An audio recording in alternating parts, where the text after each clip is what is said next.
ketiga, saya ingin bertanya, apa hukumnya jika kita sholat lalu kita menggunakan minyak wangi yang ada sedikit alkoholnya? Apakah sholat kita batal atau tidak? Terima kasih. Assalamualaikum warahmatullahi wabarakatuh.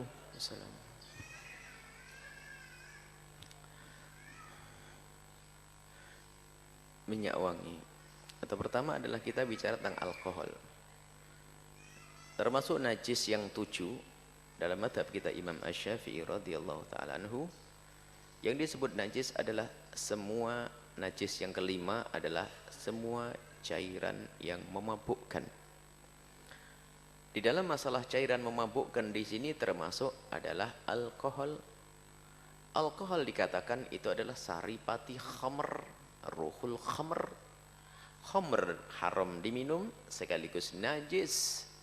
Dan najisnya khamr itu kalau mengenai baju, maka baju menjadi tidak sah kalau digunakan untuk sholat. Dan jika digunakan untuk di tempat sajadah atau tempat sholat, maka menjadi sholat kita tidak sah. Kalau berkena badan pun menjadi tidak sah sholat kita. Sebab syarat sahnya sholat adalah harus kita itu terbebas dari najis di dalam badan, di dalam pakaian, dan di dalam tempat. Nah, alkohol adalah ruhnya khamr.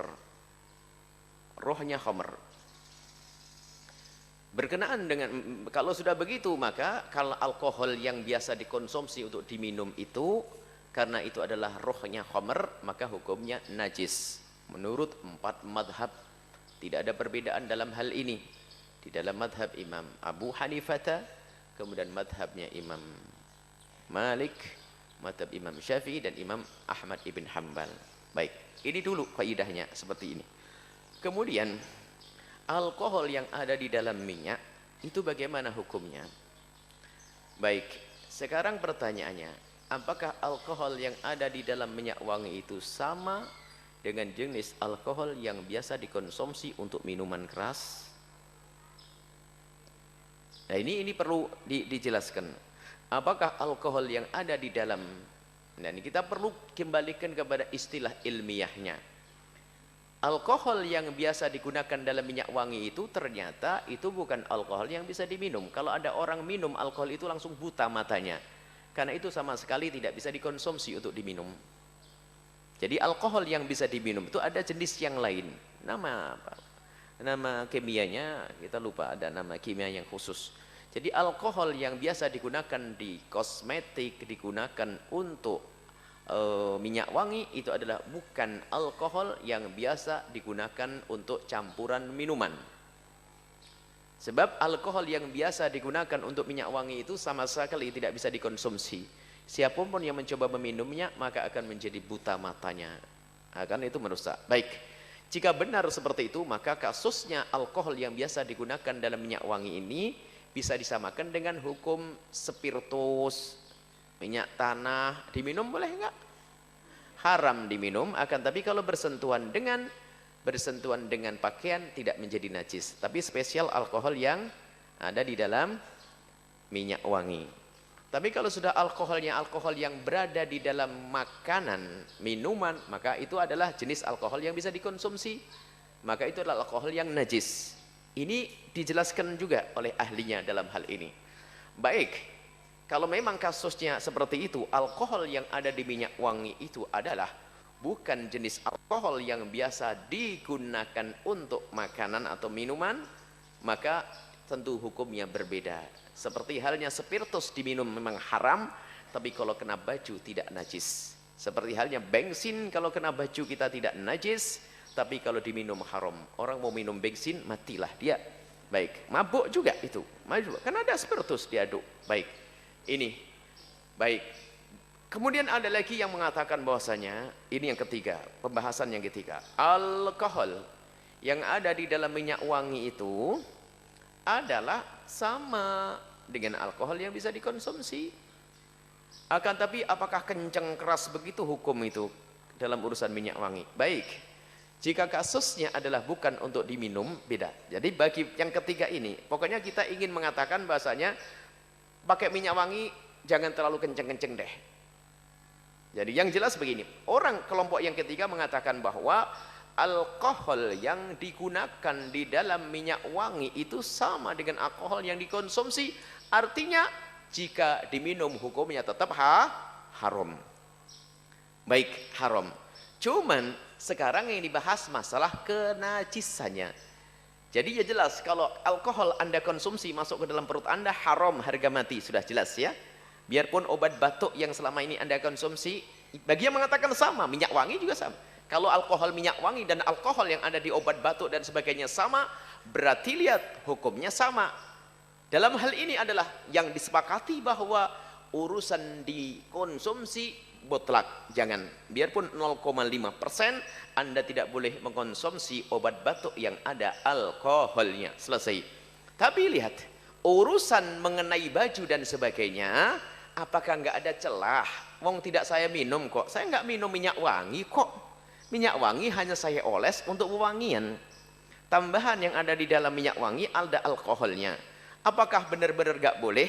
Maka dalam hal ini ulama mengatakan, 4 madhab mengatakan yang alkohol yang haram diminum tadi, maka pendapat kebanyakan ulama 4 madhab sama seperti dikatakan pendapat ke kelompok yang pertama tadi, kalau terkena baju tidak sah kalau itu kita pakai sholat. Cuman di situ ada celah, ada pendapat. Asalkan jangan diminum itu saja. Jangan sampai ditukar. Wow, berarti minum jadi gak apa-apa. Oh, salah ini. Jadi diminum harga mati. Nggak ada perbedaan dalam hal ini. Tapi urusan mengenai baju dan tangan, maka itu ada pendapat orang besar Imam Muzani dalam madhab Imam Asy-Syafi'i, Rabi'atul Ra'i, kemudian Jakau Syaukani. Ada beberapa ulama besar mengatakan bahwasanya najisnya khamr itu adalah najis maknawi, yaitu haram untuk dikonsumsi, akan tetapi tidak najis kalau bersentuhan dengan baju. Kalau bersentuhan dengan baju tidak dianggap najis, seperti orang kafir adalah najis. Innamal khamru wal maisiru wal ansabu wal azlamu rijsun. Ini mereka mengatakan dari Al-Qur'an, innamal khamru khamr wal maisiru, perjudian, ya kan? Judi najis apanya? Wong dadu kok najis? Yang dikatakan najis maknawi, maknanya. Jadi berjudia enggak boleh. Jadi khamr itu adalah kerjaannya, minuman enggak boleh. Tapi kalau bersentuhan dengan baju, menurut Imam Rabi'atul Ra'i, Imam Muzani dan juga Imam Muslim, Imam Syaukani, itu dikatakan bahasanya kalau kesentuh baju enggak apa-apa, akan tapi kalau diminum saja yang haram. Nah, ini kelompok yang ketiga seperti itu. Jadi masih ada celah. Menurut pendapat yang ketiga dan pertama, maka ketahuilah bahwasanya najis minyak wangi ini tidak akan jadi masalah.